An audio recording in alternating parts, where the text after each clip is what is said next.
বাংলাদেশের সেনাপ্রধান ফিরেছেন। বিদেশ সফরে গিয়েছিলেন তিনি। সফর সংক্ষিপ্ত করে তড়িঘড়ি করে তিনি ফিরে এসেছেন। ফিরতে না ফিরতেই বাংলাদেশে সেনাবাহিনীর অ্যাকশনও শুরু হয়ে গেছে। সেনাবাহিনীর কি অ্যাকশন শুরু হলো সেটা একটা গুরুত্বপূর্ণ বিষয়, সেই ব্যাপারে আলোচনা করব। এদিকে সমন্বয়ক শব্দটা, সমন্বয়ক পদটা আর থাকছে না বলে ঘোষণা করা হয়েছে। হাস্যকর হলেও সত্য, আনুষ্ঠানিকভাবে ঘোষণা করা হয়েছে এখন থেকে বাংলাদেশে সমন্বয়ক, বৈষম্যবিরোধী ছাত্র আন্দোলন এগুলোর আর কোনো অস্তিত্ব নেই, এখন সবই রাজনীতি। এই ব্যাপারগুলো যখন ঘটছে তখন রাজশাহী বিশ্ববিদ্যালয়ে সেনাবাহিনীর অভিযান দেখেছি আমরা। তুলকালাম কাণ্ড। রাজশাহী বিশ্ববিদ্যালয়ের একটি আবাসিক হল থেকে এত বিপুল পরিমাণ অস্ত্র উদ্ধার করা হয়েছে যা ৩-৪টি থানাতেও থাকে না, এবং বলা হচ্ছে যে পুলিশের যে অস্ত্র লুট করা হয়েছিল ৫ আগস্টের পরে, সেই লুট করা অস্ত্রের গুদাম পাওয়া গেছে সেখানে। সেই আলোচনাগুলোই করব এই ভিডিওতে। থাকবেন পলিটিক্স টিভির নিয়মিত আয়োজনে।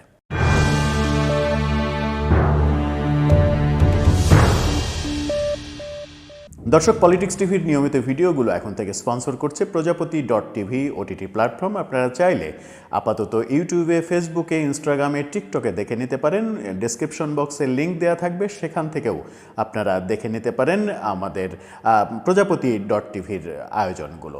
চলে যাই মূল ভিডিওতে। বলছিলাম সেনাবাহিনী প্রধান ফিরেছেন। বিদেশ সফর সংক্ষিপ্ত করে তিনি তাড়াহুড়ো করে ফিরেছেন, এবং শোনা যাচ্ছে তিনি ঢাকা শাহজালাল আন্তর্জাতিক বিমানবন্দরে ল্যান্ড না করে তেজগাঁর যে বিমান ঘাঁটি সেখানে তার বিমান ল্যান্ড করেছে। কেন সেটা করলো সেটাও একটা অবাক করা তথ্য। বিভিন্ন সূত্র বলছে তিনি তেজগাঁতে ল্যান্ড করেছেন এবং তড়িঘড়ি করে ফিরে এসেছেন। তার পেছনে কারণ কি? সেনাপ্রধানকে নিয়ে গত কয়েকদিনে নানা রকমের আলোচনা হচ্ছিল। অনেকে এই আলোচনাও করার চেষ্টা করছিলেন যে সেনাপ্রধান অসহায় হয়ে দেশ ছেড়ে চলে গেছেন, তিনি আর ফিরবেন না, ইউনূস সরকারের অধীনে তার আর কাজ করা সম্ভব হবে না। কিন্তু আমরা ঘটনা ভিন্ন রকম দেখলাম। সেনাবাহিনী প্রধান ফিরে এলেন। ফিরে যখন এলেন তখন তাকে নিয়ে নানা রকমের আলোচনা হচ্ছে। ডক্টর ইউনূস সরকারকে নিয়ে নতুন কোনো তথ্য তিনি পেলেন কিনা, নিয়ে এলেন কিনা সেটা দেখা যাবে আগামী কয়েকদিনের মধ্যে। শোনা যাচ্ছে সেনাবাহিনী প্রধান ডক্টর ইউনূস সরকারের ওপরে বিরক্ত, এবং বিরক্তির যে ছাপ সেটা স্পষ্ট হয়েছে কদিন আগেই তার ভাষণে। এরপরে সেনাবাহিনীর সঙ্গে সরকারের সম্পর্ক একেবারে নড়বড়ে অবস্থায় চলে গেছে। সেনাবাহিনীকে আগের চাইতে একটু বেশি তৎপর দেখা গেছে। আমরা একদিন আগেই দেখেছি গুলশানে মব ঠেকাতে সেনাবাহিনী গিয়েছে, এবং সেখানে প্রথমবারের মতো মব করার জন্য ৩ জনকে অ্যারেস্ট করা হয়েছে। অর্থাৎ দৃশ্যপট পাল্টাতে শুরু করেছে। সেনাবাহিনী আজকে অভিযান চালিয়েছে রাজশাহী বিশ্ববিদ্যালয়ে। রাজশাহী বিশ্ববিদ্যালয়ের ঐতিহ্যবাহী হল নবাব আব্দুল লতিফ হল, যে হলের মাঠে আমার নিজেরও বহুদিন বিচরণ করার অভিজ্ঞতা রয়েছে। সেই নবাব আব্দুল লতিফ হল, ঐতিহ্যবাহী সেই হলের ছাত্র শিবিরের সভাপতির রুম তল্লাশি করে ব্যাপক বিস্তর রীতিমতো একটা অস্ত্রের কারখানা পাওয়া গেছে। এত বিপুল অস্ত্র আমার মনে হয় বাংলাদেশের ইতিহাসে কোনো অভিযানে এক রুম থেকে কিংবা একটা জায়গা থেকে পাওয়া যায়নি। এত বিপুল পরিমাণ অস্ত্র, যে অস্ত্রগুলো পরে গণমাধ্যমে, সামাজিক যোগাযোগ মাধ্যমে এখন ছড়িয়ে পড়ছে। এই বিপুল পরিমাণ অস্ত্র শিবিরের সভাপতির রুম থেকে পাওয়া গেছে। একটা রুমে যদি এত পরিমাণ অস্ত্র থাকে তাহলে সেই রুমে আর কোনো জায়গায় থাকার কথা নয়, অর্থাৎ ওইটাকে অস্ত্রের গুদাম বানানো হয়েছিল। সেনাবাহিনীর অভিযানে সেটা বেরিয়ে এসেছে, এবং বলা হচ্ছে যে পুলিশের যত অস্ত্র লুট হয়েছে ৫ আগস্টের পরে মবের মাধ্যমে পুলিশের যত অস্ত্র লুট হয়েছে থানা আক্রমণের মাধ্যমে, সেই অস্ত্রের একটা বড় চালান এখানে রয়েছে। এগুলো সবই পুলিশের লুট করা অস্ত্র। পুলিশের লুট করা অস্ত্র শিবির সভাপতির রুমে কিভাবে গেল সেটা একটা বড় প্রশ্ন। তাহলে কি পুলিশ কিংবা সেনাবাহিনী জানে না যে পুলিশের লুট করা অস্ত্রগুলো বাংলাদেশের কোথায় কোথায় রয়েছে? খুব স্বাভাবিকভাবেই প্রশ্নের উত্তর দেয়া যায় যে হ্যাঁ, তারা জানে, জেনেও তারা এই অস্ত্রগুলো উদ্ধার করছিল না এতদিন। উদ্ধার করছিল না কেন? তাতে কি সরকারের সায় ছিল না? সরকার কি চাইছিল না পুলিশের অস্ত্র উদ্ধার হোক? কিংবা সরকার কি এরকম চাইছিল যে পুলিশের অস্ত্রগুলো সত্যিকার অর্থেই যাদের কাছে রয়েছে তাদের কাছ থেকে উদ্ধার করতে গেলে সরকারেরই এক ধরনের গোমর ফাঁস হয়ে যাবে, যাদের সঙ্গে সরকারের দহরম মহরম সম্পর্ক, সেই সম্পর্কে ভাটা পড়বে। যদি শিবির সভাপতির রুম থেকে এত বিপুল পরিমাণ অস্ত্র পাওয়া যায়, তাহলে 5 আগস্টের পরে যারা মব করেছে, সারা দেশে যারা থানা আক্রমণ করেছে, পুলিশ মেরেছে, পুলিশ মেরে অস্ত্র লুট করেছে, থানায় আগুন দিয়েছে, কারা এরা?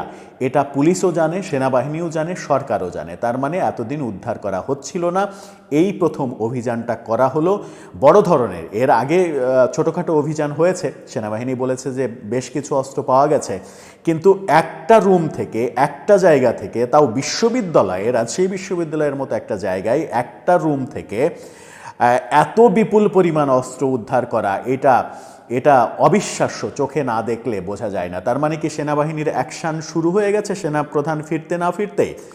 আপাত দৃষ্টে সেটাই মনে হচ্ছে। আর সেনাবাহিনী যদি অ্যাকশানে সত্যি সত্যি নেমে পড়ে, তাহলে বাংলাদেশে অভ্যুত্থান পরবর্তী যারা মব তৈরি করেছে, যারা পুলিশের ওপরে আক্রমণ করেছে, পুলিশে হত্যা করেছে, থানা জ্বালিয়ে দিয়েছে, পুলিশের মনোবল ভেঙে দিয়েছে, এখনও যারা পুলিশের বিপক্ষে প্রতিনিয়ত কথা বলার চেষ্টা করে বিভিন্ন পরিচয়ে, বিশেষ করে সমন্বয়ক পরিচয়ে পুলিশকে যাচ্ছে তাই ভাষায় কথা বলে, আমার মনে হয় যে তাদের কাউকে কাউকে জিজ্ঞাসা করলেও এই অস্ত্রের আরও ভাণ্ডার পাওয়া সম্ভব হবে।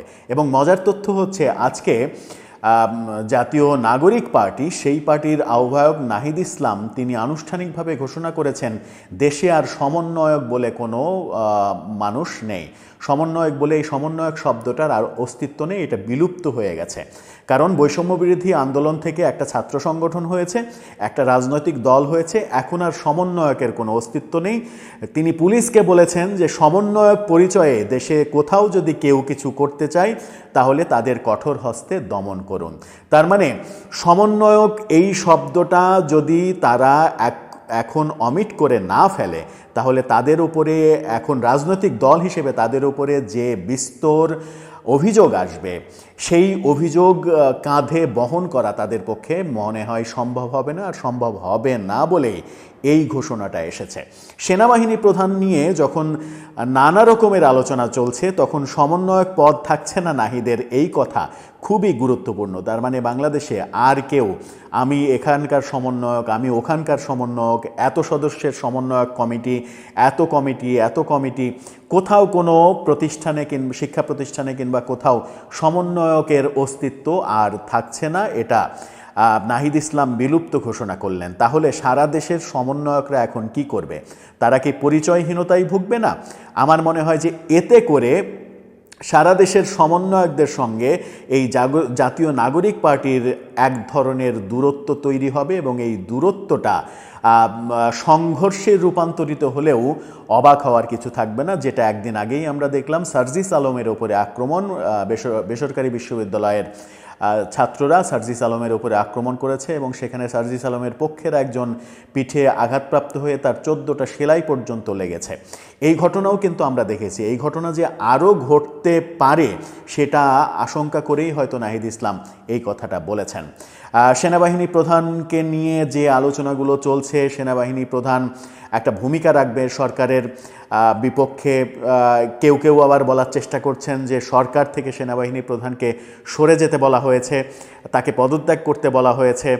সেনাবাহিনী প্রধান সেটা আমলে নেননি, সেটা আমলে নেওয়ার কোনো কারণও নেই। কারণ দেশের যে কোনো খারাপ মুহূর্তে সেনাবাহিনী, দেশপ্রেমিক সেনাবাহিনী, সেটাই দেশের নাগরিকের সব থেকে বড় ভরসার জায়গা। সেই ভরসার জায়গা যদি নষ্ট হয়ে যায়, তাহলে মানুষের আর যাওয়ার জায়গা থাকবে না। আমার মনে হয় সেনাপ্রধান সেই সংকল্পেই কাজ করবেন। এবং দেশকে স্থিতিশীলতার দিকে নিয়ে যাবেন। বার্তা বাইরে থেকে, দেশের বাইরে থেকে কি বার্তা আনলেন, কি এখন প্রয়োগ হয় সেটা আমরা দেখব। আগামী 2-4 দিনের মধ্যেই ব্যাপারগুলো আরও স্পষ্ট হয়ে যাবে যে সেনাবাহিনী প্রধানের মাধ্যমে কি বার্তা এলো দেশে। দেশে কি জটিল কিছু ঘটতে যাচ্ছে? দর্শক, আপনার মতামত জানিয়ে লিখতে পারেন আমাদের কমেন্ট বক্সে।